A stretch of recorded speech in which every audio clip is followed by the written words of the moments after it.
My 640 is right here.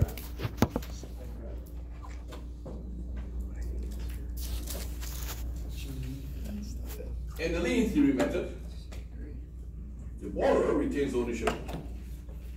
The lender has a lien. Once repaid, there will be a satisfaction of mortgage. That means the terms of the mortgage and the contract has been satisfied. And that's why it's called a letter or a mortgage satisfaction letter, which is recorded in the public records. The satisfaction of mortgage document and the letter issues. Question. In the lien theory state, what instrument will be conveyed by the mortgagee to the mortgagor when the mortgage has been paid in full? Or the letter of satisfaction.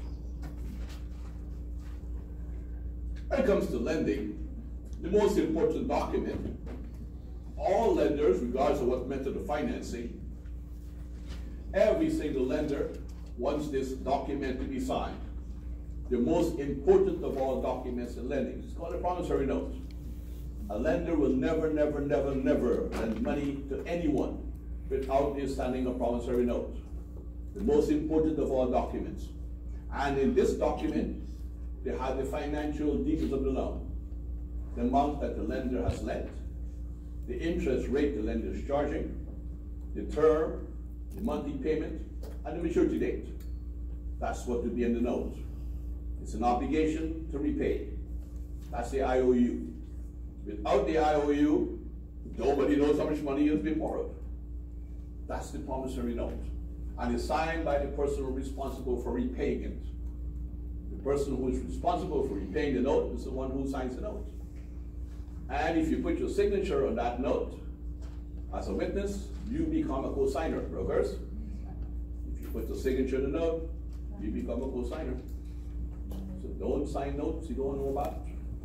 Don't sign documents as witness when you don't read what you're signing. Because if this happens to be one of the documents, they come looking for you in the event of default. Because you are responsible. So no one witnesses a note. The note is not a recordable document. It stays in a file until the note is repaid and it's given back to the person who borrowed the money. You attach it to that letter of satisfaction and send it back to the person who borrowed the money. Your note has been cleared. Just like gambling debts. They release you from the liability. So the document that has the financial details of the loan is evidence of the debt. Is the IOU called the promissory note. Most important of all lending documents. The mortgage itself is a contract. It's a legal contract between the mortgagor who owns the property and the mortgagee who is pledging the property as security for as receiving it as security for the note. That's how the note is secured. The mortgage secures the note. Because the lender says, I'm lending you money, you're signing me a note, are you going to secure it? When you're not paying, where am I going to go and get my money? Well, here's your house. So how am I going to get my money from the house? Here's a mortgage. Create your lien. And if I don't pay, you know what to do. That's why it's called voluntary alienation. Giving a mortgage is called voluntary alienation because the lender and the mortgagor basically come to an agreement that the mortgagor is going to give the lender the right to put a lien on the property. So the mortgagor is the borrower. Mortgagee, the lender. Don't get it mixed up. You always tend to get these two people mixed up. Mortgagor, borrower. You need to own it to pledge it. Giving a mortgage is pledging the property as security for the note. The legal term, like we discussed this morning, and write it somewhere, it's called hypothecation. The word is there on an exam. What is hypothecation? Hypothecation is pledging the property while retaining ownership. Pledging the property while retaining ownership. That's what we do in giving a mortgage. We are pledging it and still retain ownership of the property. It's called hypothecation. We have the right to do so. That's part of our right of alienation. Those rights we have were discussed this morning. You have the right to pledge because that's the law says we have that right. Here, I'm pledging my property. I'm hypothecating it. And the document, that pledge, is called a class, called a mortgage. The mortgage is the pledge, pledging the property as security for the note. Question? Which of the following doesn't the buyer receive a closing? The buyer doesn't get a mortgage at closing. The buyer gives a mortgage at closing. Buyer goes and gives. Lender receives security for the note.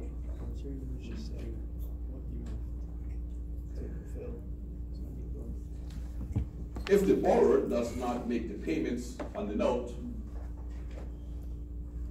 the first thing the clause in the mortgage says that mortgagor is going to make those payments on time based on the promissory note that they have signed. And if the note goes into default, the lender says, where's my money? Borrower says, I don't have it. The lender says, okay, well, I know that I have a lien on your property, so what I'm going to do now? I'm going to go to court and ask the court to force the sale of your property. That's what's called a foreclosure, forcing the sale. And the only entity can do that is the courts. It's a lawsuit where the lender goes to court and sues on the mortgage. It's a contract, breach of contract. Lender goes to court and says, hey judge, I have this contract called a mortgage, and one of the terms of this mortgage is that the person has to make payments under the promissory note on time. And they're not making any payments, they're defaulting on the note, and I want my money, and therefore I want you to foreclose on this property. The lender is not the one foreclosing. The court is the one that is going to sell the property after the lawsuit has been successful. So it's a court process, it's a judicial process. That means that the lender is going to petition the court to do so, because the lender has this contract that creates that lien, and the lender goes to court and enforces the lien by giving all the documents. The most important of all is that mortgage contract. Here's the mortgage contract. Here's the promises that the mortgagor made to me, and the mortgagor is defaulting, and therefore I want to force the sale of this property. And that's what is called a judicial process. And it's going into a bid. And the highest bidder is the one who's going to get the property and pay the money into the court. That's why foreclosure is a type of involuntary alienation. We discussed that this morning. Forcing the sale of the property. It's not the owner selling it, he's selling it through the court system. And the money goes into court. And the court is going to distribute the proceeds of the sale. That's how it works. One of the rights the mortgagor has under the mortgage is a constitutional right, is a right to redeem. Every single mortgage document has the right of redemption. It's called one's right of redemption. The mortgagor has the right to redeem the property from the foreclosure process. In this state, we have the equity of redemption.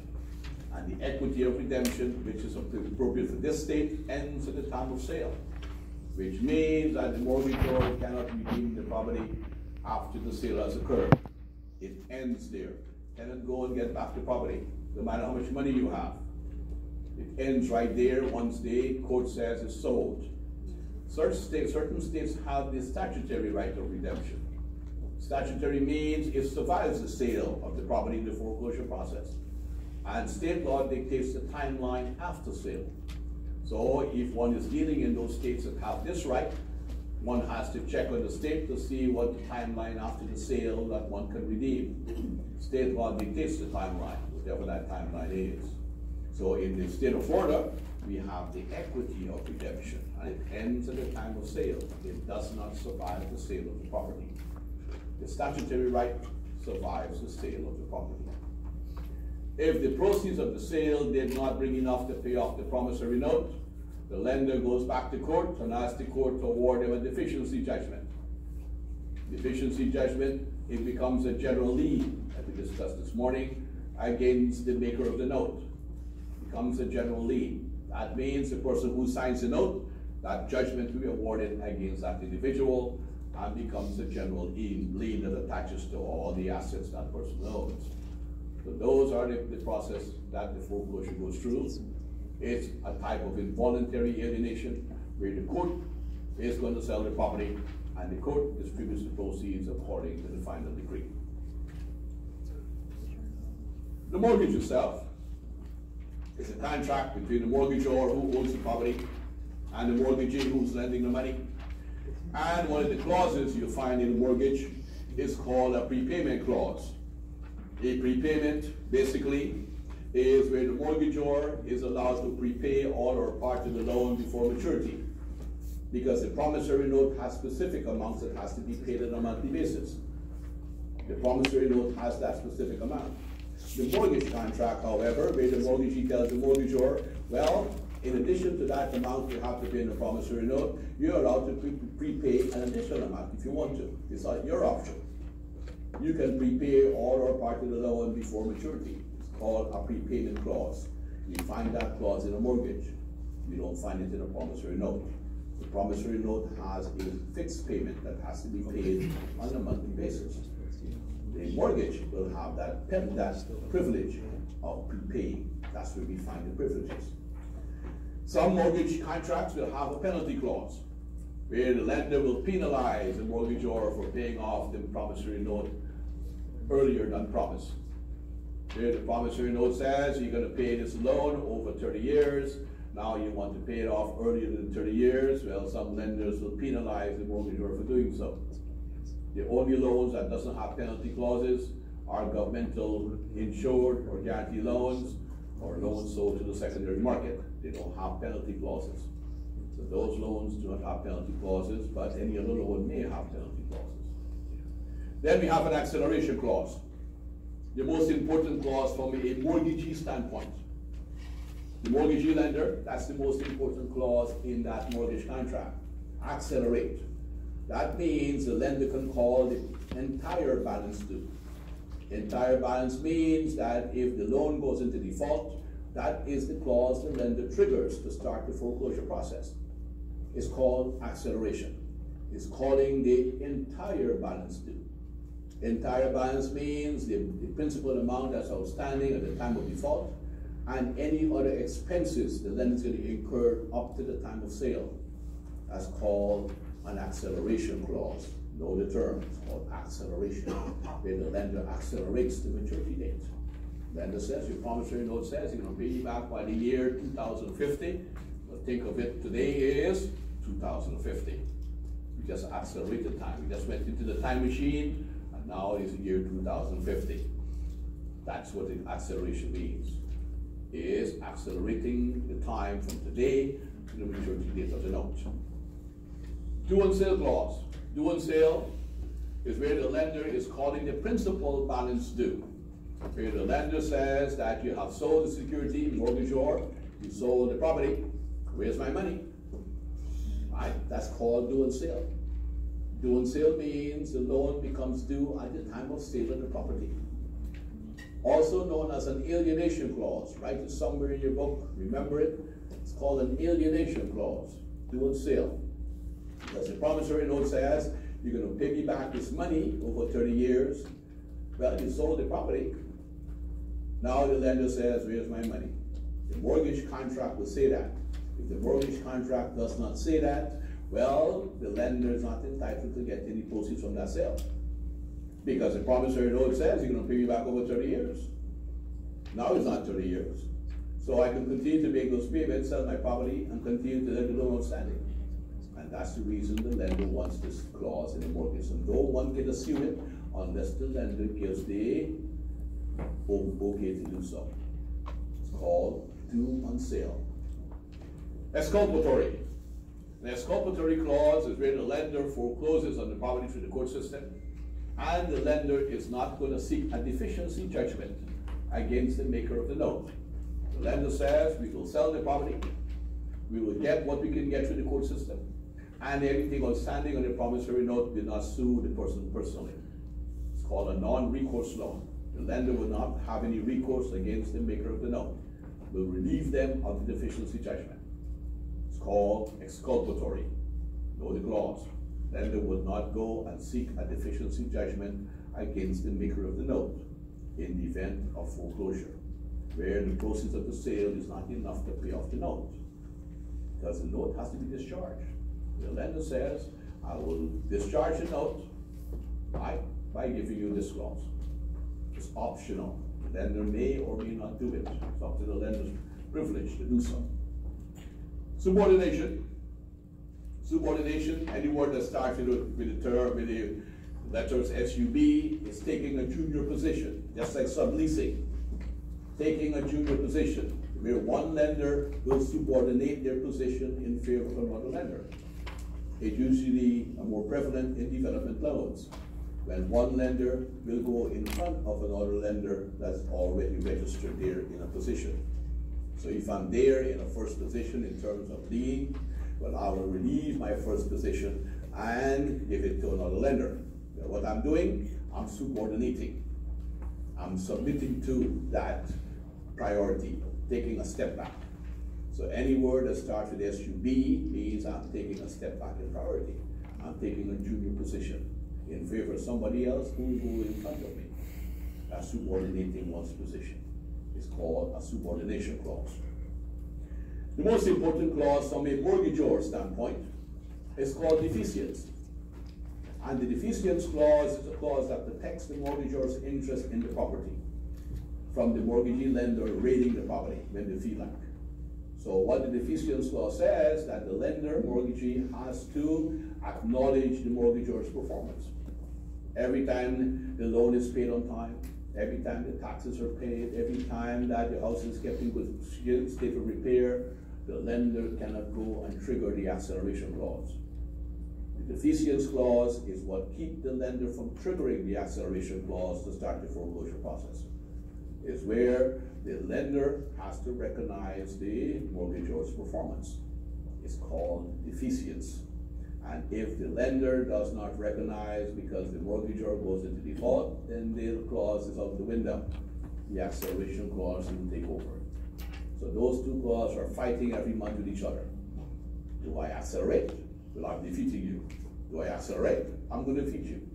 And that's how it works every month. Every month, those two clauses are in play. Do I move forward to foreclose, or am I going to get a payment? And once the payments are made, the clause goes to sleep. Once the payments are made, that acceleration clause goes to sleep. The day you wake it up, it's the day the lender is going to go to court. And that's how it works in real life. Deficiency and acceleration clause is always there every month.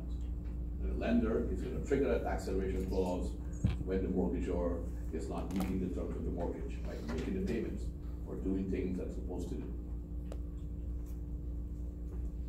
Question? Clause in a mortgage calling for the principal balance to be paid in full. Or doing sale. Mortgage clause calling for the entire balance to be paid in full. That's for the acceleration clause.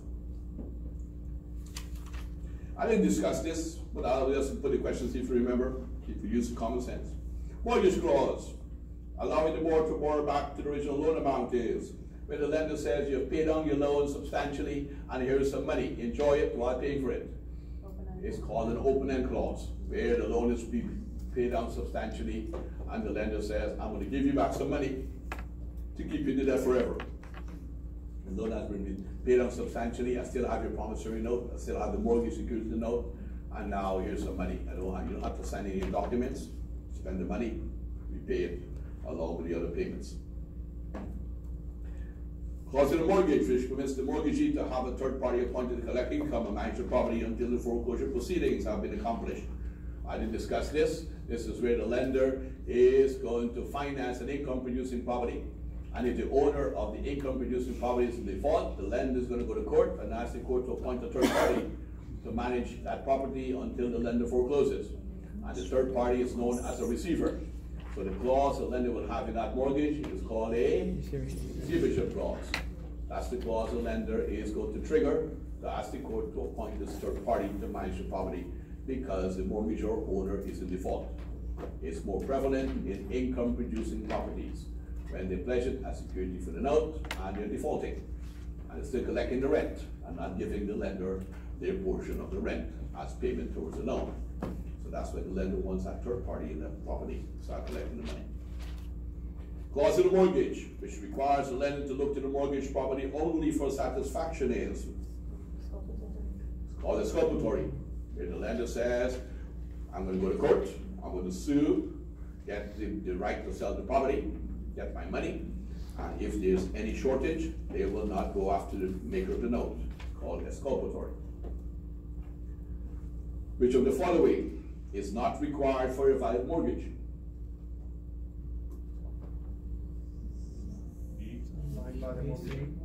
No. Yeah. The mortgagee doesn't sign a mortgage.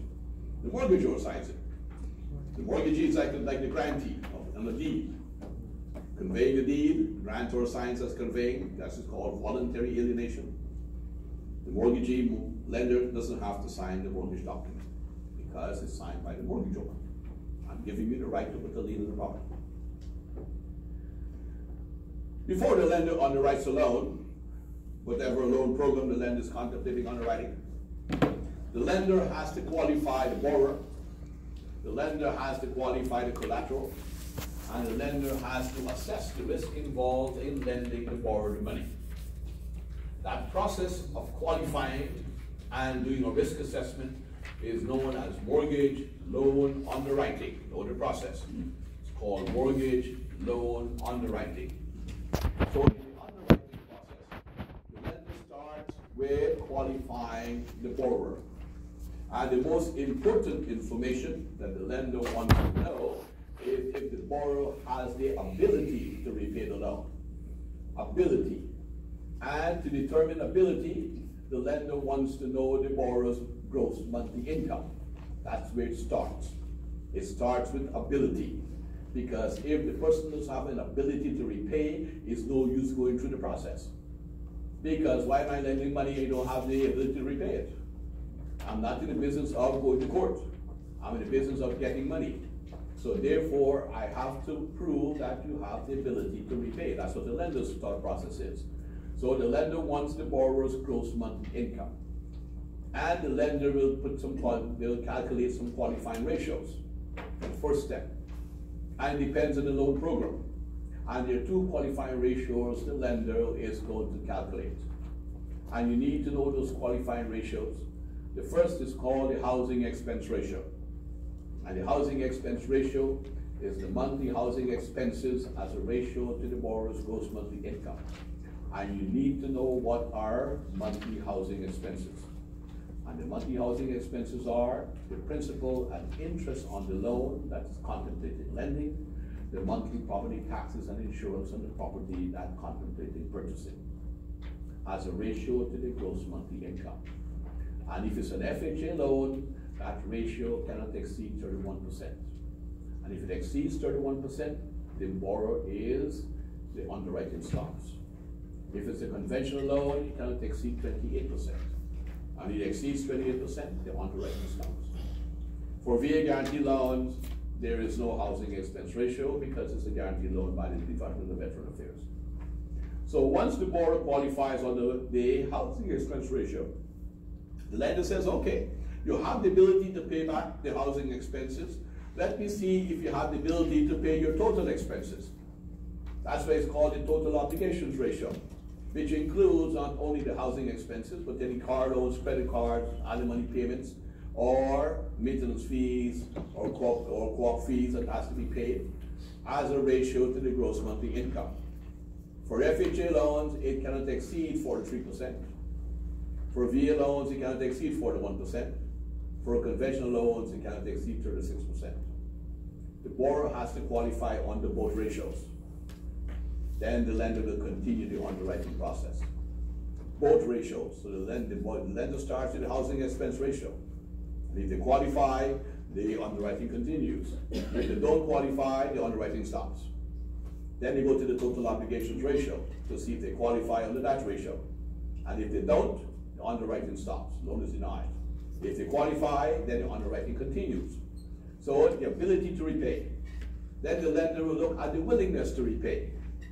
And the lender determines willingness by looking at the borrower's credit history. The credit history of the borrower shows willingness. Keep that in mind. The credit history of the borrower shows the borrower's willingness to repay. If the lender is comfortable with that information from the credit bureau, then the lender continues the process by qualifying the collateral.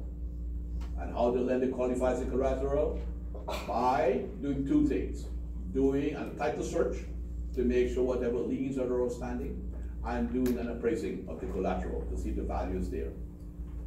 And if the lender is comfortable with that part, then the lender does a risk assessment. And the risk assessment has to do with the loan to value ratio, like we did on Friday.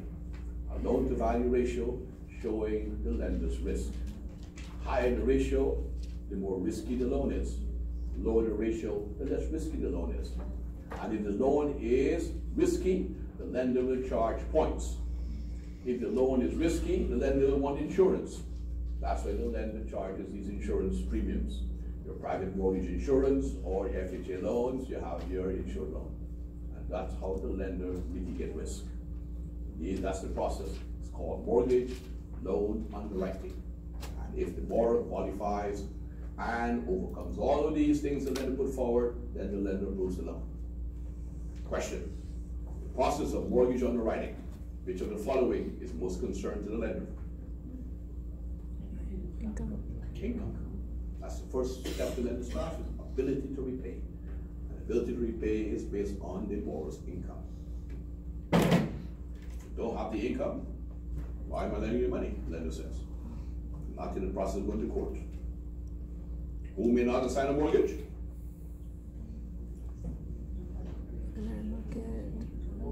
Mortgage owner, very good. When you're giving, you're not assigning. You have to receive it to turn it around and assign to somebody else. The rest can assign. The mortgagee, lender turns around and assigns it to the secondary market. And one of the players in the secondary market is called Fannie Mae.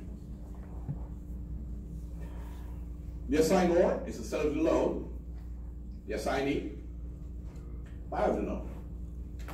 And in order to determine the balance, the loan balance, or the obligations that need to be paid, is called a certificate of estoppel, or an estoppel letter. Means the same. It confirms an obligation that needs to be paid. The existence and details of the loan. Before the investor invests in this loan, or the secondary market buy the note and take an assignment of mortgage, they want to know what you're buying. And that's the letter that the lender will issue. Or if you want to pay off the loan, the lender will issue this letter, called a letter of satisfaction. It confirms the existence or details of the loan, and it prevents either one from claiming a different amount later. Now, once it's issued, they can come back and say, well, I overpaid or underpaid, whatever it is. That's what it is, because everybody agreed to that number, and that's the number they will settle on. So it prevents the mortgagee or mortgagor from claiming a different amount later. Once this document is issued and everybody settles, can't come back and say, well, there was a mistake. Too bad. Time has passed. The train left the station. All the following are correct regarding a certificate of estoppel, except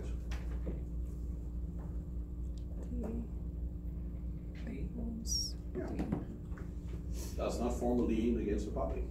It does everything else. The other documents that forms a lien, not this document. I mentioned before, in order for the lender to increase the yield in the note, because the loan is risky, the lender says it's a high-risk loan, or I'm not too comfortable with lending the money, but I need to entice me to do so, you got to pay me some points. Or the borrower says, well, I want to pay down the rate. I want to buy down the rate by paying you some points up front in order to get a more reasonable rate. It's called a discount point. And we did it mathematically on Friday. So it's a one-time fee, and we discussed that 1 point from a borrower's standpoint is 1% of the loan amount. It's paid by the borrower to the lender. And the lender's yield of 1 point is 1/8 of 1%. It's an approximate yield. It's not a hard yield. And the reason it's not a hard yield because the lender assumes certain things. Why they charge you 1/8? And the reason they charge you 1/8, not for an exam question, but just for knowledge, is that research shows an average American family will move once every 8 years. And therefore, if the American family is going to move once every 8 years and they have financing on their property, they will pay off the loan. So the lender is not getting the yield that it's supposed to get in the note. And that's why the lender using the 1/8. That's an assumption. And that's what they use in order to calculate what the yield is on the note, that on the loan that they're lending to the borrower. It's not a hard yield. The 1% is hard that you have to pay, but the 1/8 is just an assumption.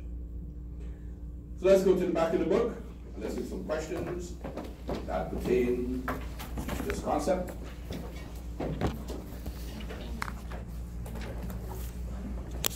Question 93.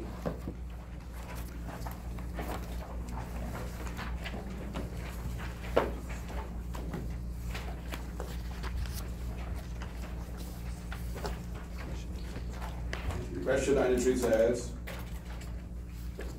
in states which operate under the title theory, the borrower does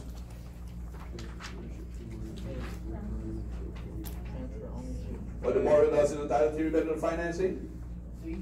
No. A. Or does A? Transfers ownership. Title theory. Transfers ownership until the loan is repaid. Why do we get questions on title? Because we deal with people from other states.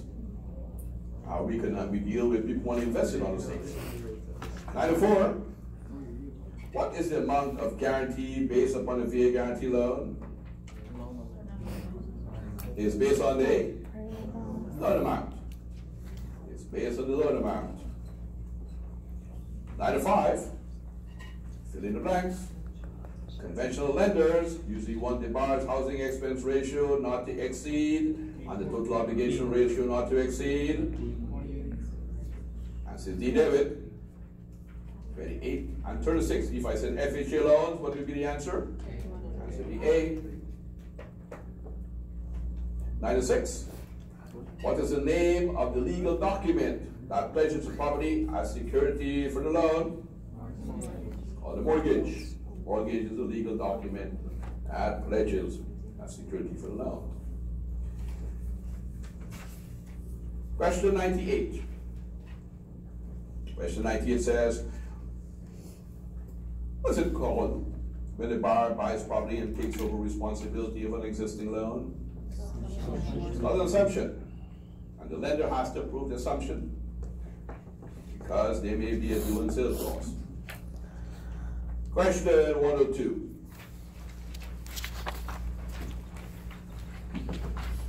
Question 102, what term refers to the right of the mortgagor to stop a foreclosure process by paying the entire balance, interest, and so on? Or the right of redemption. The right of redemption. Question 104, where is the interest rate payment and other terms of the loan found? The most important of all document, a promissory note.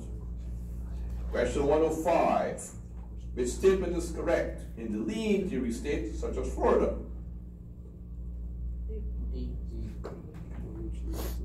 The answer is D. The mortgage serves as a lien against the property. That's what the mortgage serves as. Lien, that's what's called the lien theory state. Mortgage serves as a lien. Question 118. 118. It says, what may the lender request the court to grant when there's a foreclosure and the auction sale does not provide enough proceeds to pay the entire mortgage debt? A deficiency judgment. And goes to court and asks the court to award that judgment. Question 335.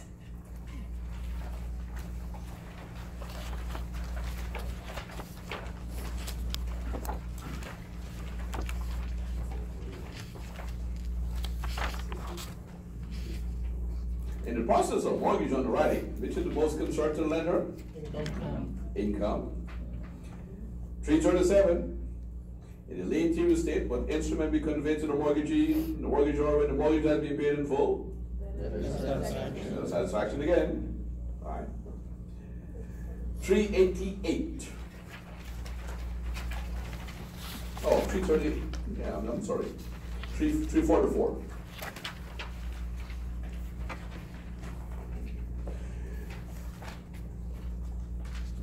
344, which clause in a mortgage requires the lender to look to the mortgage property only for satisfaction?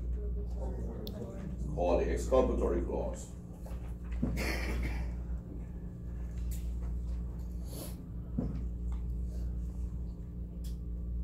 Question 346. Oh, we did that already. No. Yeah. The borrower receives each of the following items at closing except. Why do they get a mortgage? That's the except. Right? 351.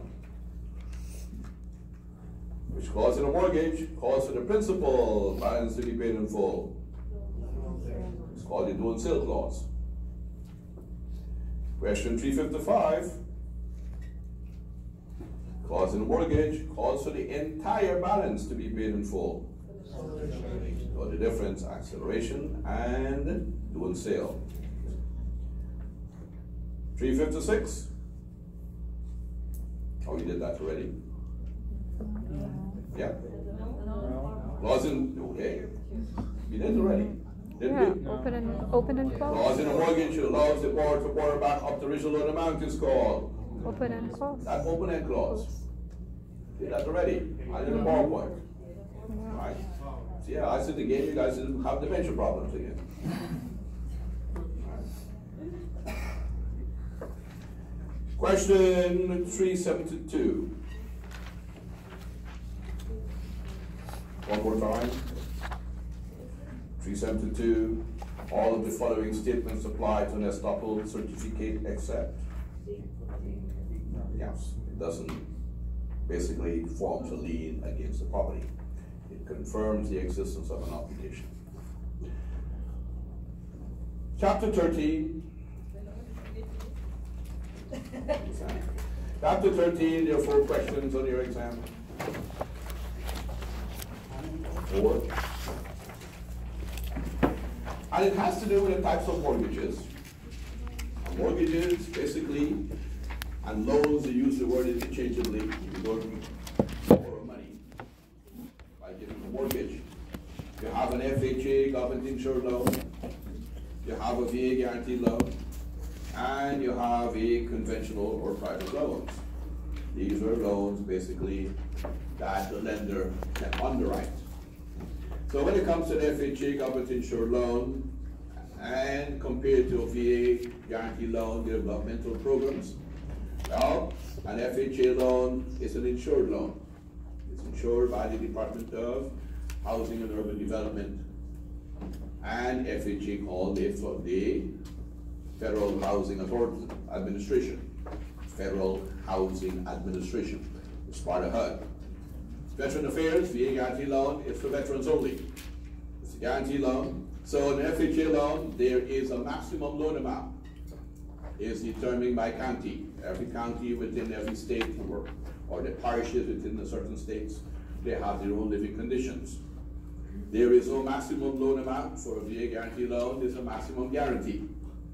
There is no maximum loan amount. The lender sets a cap based on the guarantee. And when it comes to down payment, there is a down payment required. There's a minimum down payment we discussed on Friday of 3.5% on a 96.5% loan to value ratio. And there is no down payment required under certain conditions when it comes to a VA guarantee loan. A conventional FHA loan is not freely assumable.